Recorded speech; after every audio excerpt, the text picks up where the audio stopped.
Deputy Collins.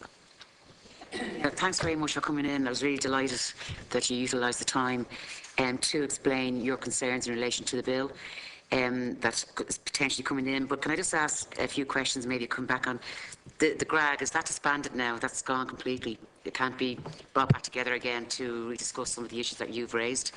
Because I think the point you made about no one of transgender being on that committee was probably a serious anomaly, really, at the end of the day. There should have been your support or input into that at that stage, because I think I'm just concerned about if we get a bill brought in, the heads of a bill, and you have to start changing it dramatically around whether we can do that with a bill that's geared in a different way, if you know what I mean. If that's allowing for that you must have a divorce before you can be recognised as part of the process, and it's linked into any other part of the bill, it'd be quite difficult to start changing a bill, dramatically like that. And what is the possibility, maybe we could get direction from the chair in that, of pulling maybe back that GRAD together with representatives from the transgender groups there, to relook at it and then bring it back in again, or bring it back out again in a proper format that would take on the concerns that have been raised.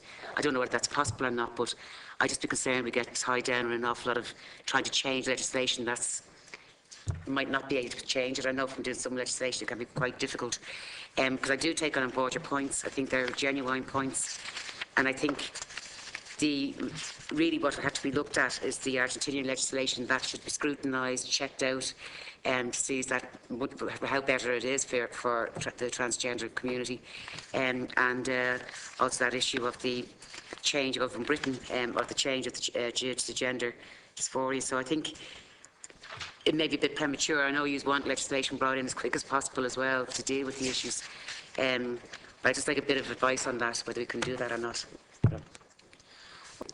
The other issue that you raised in terms of the GRAG being disbanded and potentially bringing it back, certainly that's under the Minister's remit. I don't know. I would say, though, one of our concerns would be about the delay. So a lot of these issues that we're speaking about today were raised during that process, during the submissions process. And I think if you look at, and if you read through the GRAG report, the voices that come across most strongly are much more the medical experts, so the psychiatrists who put in submissions. And you don't really hear the voices of trans people and their experiences, which is one of the reasons we wanted, to have Darren and Victoria here to speak to that as well, because those are such important voices. This is the legislation that's going to affect people's lives.